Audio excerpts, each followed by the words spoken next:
The Susan Brender Show is a radio show online broadcasted on YouTube across the United States and globally.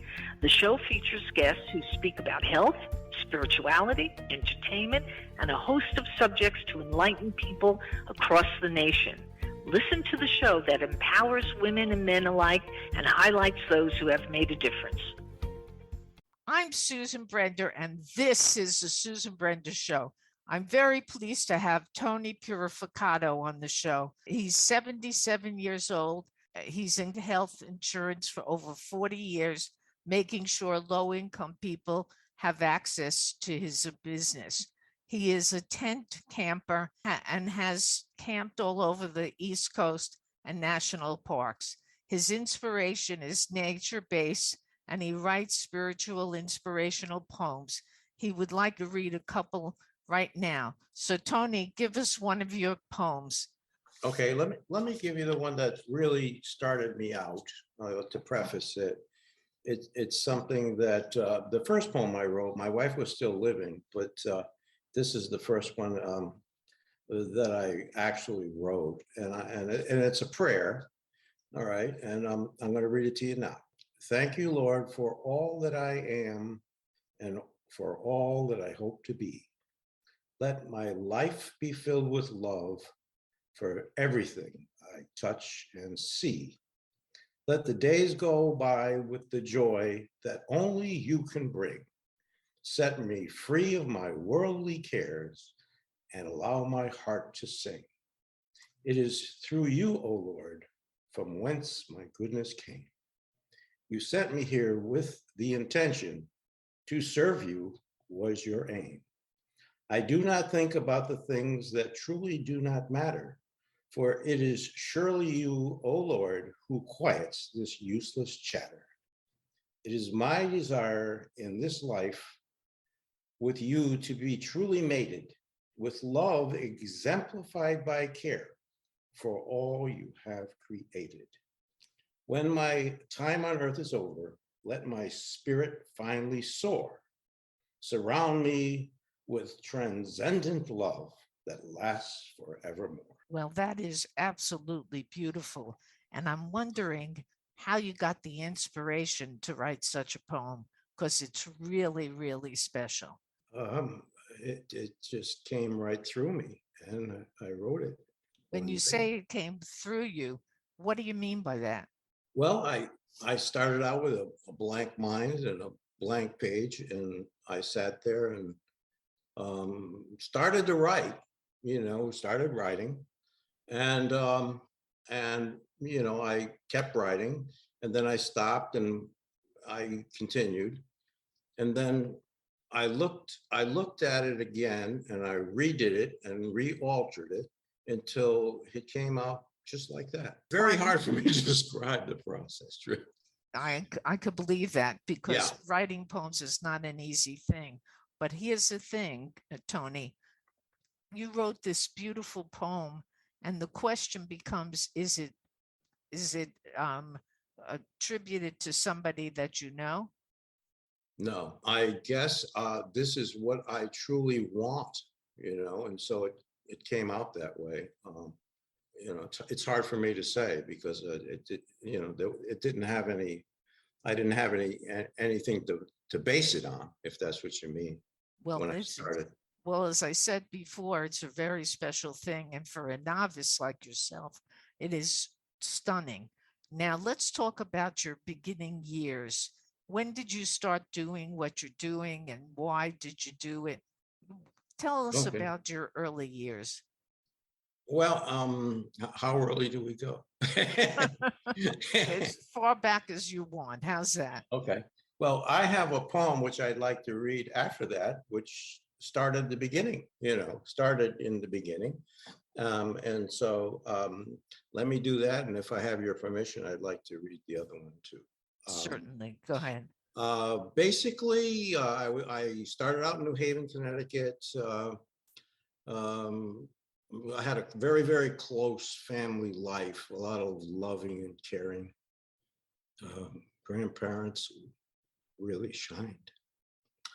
And I was carefree and happy. And, not a worry in the world, just go to school and that sort of thing. And then my father, being in the insurance business and being very interested in, advancing, was promoted many times and took us with him. So we traveled, and I spent some time in Cleveland, Ohio. We were out in Long Island in 3 or 4 places. It was like every couple of years we moved and had to make new friends, and I had to start all over again. And, and that pretty much was the story of when I was younger. And then eventually I moved in with my grandparents, who had a little bit more stability, and went to college in New Haven, Connecticut. I come from New Haven, but we traveled a bit, and I lived on Long Island as well. And then when I finished school, my father recruited me into the life insurance business, which he was a part of for many years and very successful at. And I was a little ambivalent because I, kind of thought maybe I'd do something else. What did you study? What did you study in college? I studied marketing and management at Quinnipiac University. I don't know if you know where that is. It's in Connecticut, and actually it was a commuter school at the time. And so I completed my 4 years, and while I was in school, I married, had a child, finished school, worked part-time. With my father's help, got through it, and he was very instrumental in me, in my success. And I went to work for a major life insurance company, that's where I started. And it was quite a change for me because, I didn't know where my next dollar was coming from and how to figure it out. And that was quite a struggle. But once I got accustomed to it, I liked it very much and excelled. So why insurance, and what inspired you to be well, there? he was in the insurance business, and he insisted that I had to go to work with John Hancock. So I says, look, Dad, I'll try it. I'm not sure, and he says, no, you're not going to just try it, and he recruited me into the business, and I'm not one bit remorseful over it. It's been wonderful for me over the years. I've made a good living with it. It allowed me a lot of freedom. The insurance business allowed me a lot of freedom to do as I would, rather than being under the thumb of anybody, which is my nature. So that's pretty much it. So when did you start writing? Because your writing is just terrific. It's not just a novice thing. It's a professional way of doing writing for poems. Well, I did write a few poems earlier, which I don't have. One to my wife, another one about a neighbor, and so I had 3 or 4 or 5 poems that I wrote, I would say, over the last 15 years. Have you decided that you wanted to write a poetry book? I had no idea if I wanted to write a book or not. I just took one poem at a time and one idea at a time, and expounded on it. And I've been so blessed in the way I've been able to do this. I have no idea. I mean, it's just, I can't put my finger on it, but it happens every time I sit down. And, it's a gift. Maybe it's a calling. It's a purpose. And so, and an enjoyment as well. An enjoyment as well. Now, let's talk about your relationship with God. Okay. Basically, I'm a Catholic, born Catholic. I go to the Catholic Church. I'm not opposed to visiting other churches. God is everywhere. He is within me. He is everywhere. And so God is part of me. Yeah. And now, when you say that God is part of me, yes, connecting to the wisdom of that higher power, how does that make you feel? Humble. Why humble? Because I've been chosen to do it. You sound very emotional. You are. Tell me why.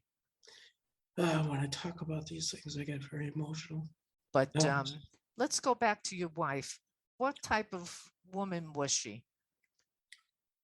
My wife was a farm girl from South Georgia, very simple person, smart, intelligent, not in the way of book learning, but she had that ability. Right. And what about your kids? My children, well, I have two sets of kids, my first wife and my second wife, of which I'm close to three of them, two of which I'm not so close to because I really wasn't with them, in their early years that much. I got divorced from the first wife, but I'm very, very close to one of the three girls. And when you tell them or you read them the poems, what do they say about that? Oh, they love them. Yeah, they love them. Do they have a recommendation for you to write a book? Oh, no. Oh, I've been told to write a book by many people who I've read the poems to, and they said you should write a book for sure. What do you think about that? All kinds of people, all professional people, friends, whenever I, read them a poem, they said, no, you really should write a book. Right. And if you did, what would the book be made of? So I know it's poems, but are they love poems? Are they like Shakespearean poems? What kind of poems? No, these are spiritual poems mostly. And some of the poems are insight poems that I gather from the state of the world today. Let's talk about that. The state of the world. How has it affected you? Well, it's really affected me very deeply because the division and the hatred and and the absence of love really is disgusting. Really, I can't put I don't know how to say enough about our political system and the way it's evolved over the last 20 years, let's put it that way, and the turmoil in our political system, which there's no bringing people together here, and there's no example. We need example from our leaders, and we're not getting the example that we really should be getting. And what do you miss? What is missing from society today? You talked about being young and being carefree and having a very wonderful family. Today, people are single parents. They have children out of wedlock, and the children grow up being really mortified by what has happened to them. So my question to you is, your children, do they feel the effects of what is happening in the political situation? Yeah, they do.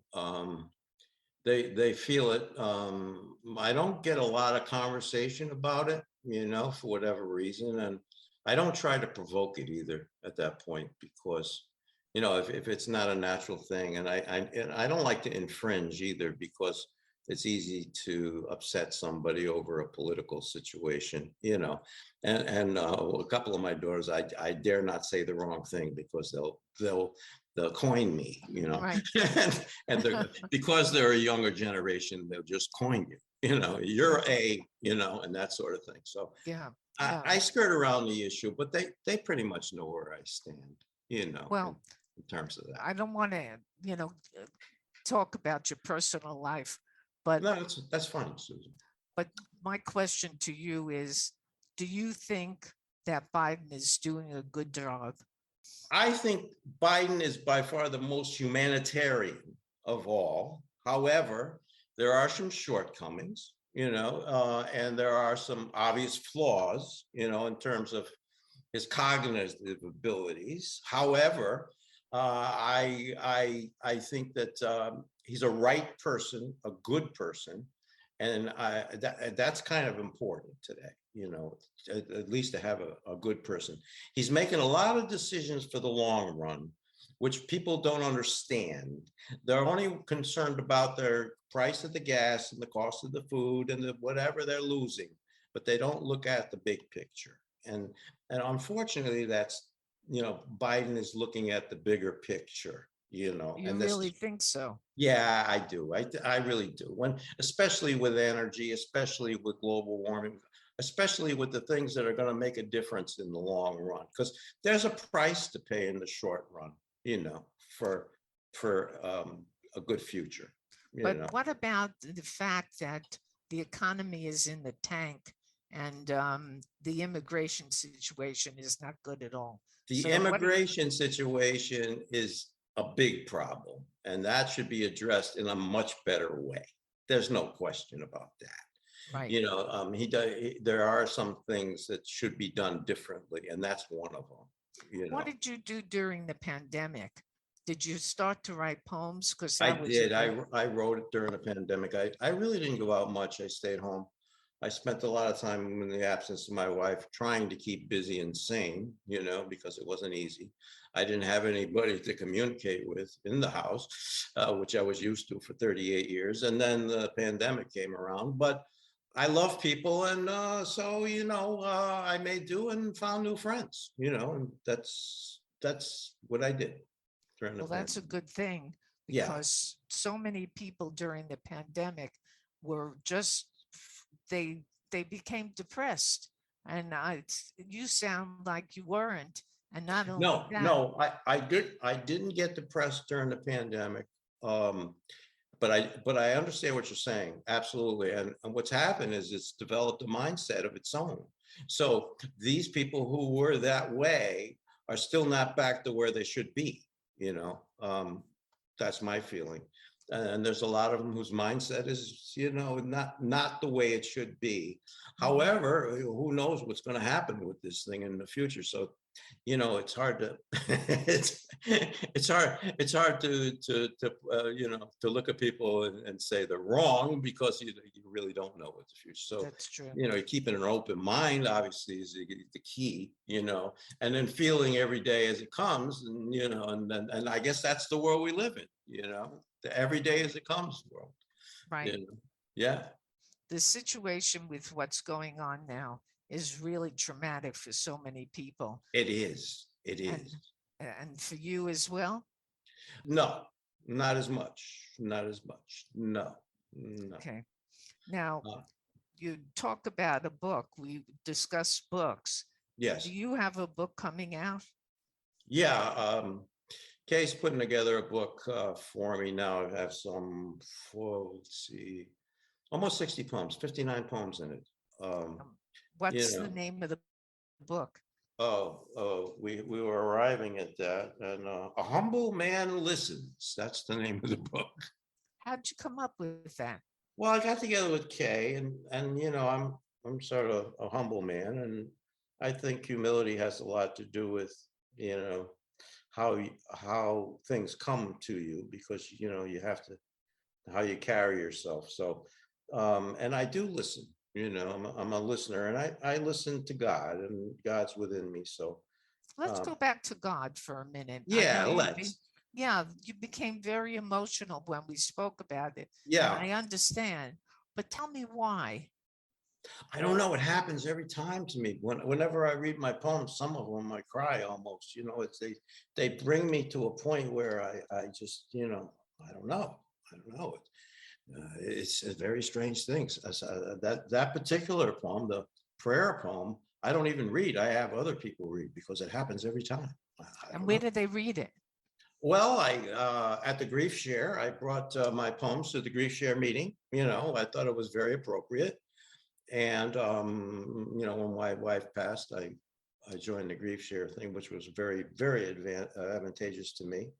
And I brought my poems, and I read them every time I went. I had another poem, and it was just a joy to bring some happiness into the people that are grieving his life, and so. And the people that you read the poems to, what did they say to you? They said they were very, very deep and heartfelt. Very deep and heartfelt, and that and with great emotion. I see. Yeah. Well, My guest today has been Tony Yeah. Purificato. Yes, Tell me when your book comes out, where will people be able to get it? Amazon. On Amazon? Yeah. And when is it coming out? Should be out within 2 or 3 weeks, I'd say. Kay's looking at a couple more proofs for me, and then, it'll be done. And where could people get in touch with you if they want to? Oh, they could reach me via email or, that would be the best way. I guess they could call me if they'd like to. I'll give you my phone number. I'm more than happy to speak to them. Well, give us first your email. Yeah, it's Tony, Tony, Purificato. It's Purificato @gmail.com. 561-543-9357. Now, it was really a pleasure to have you on the show because Thank you. when somebody is as emotional about what they do, there's nothing better than that. So I want to thank you, Tony, for being on the Susan Brender Show. Thank you.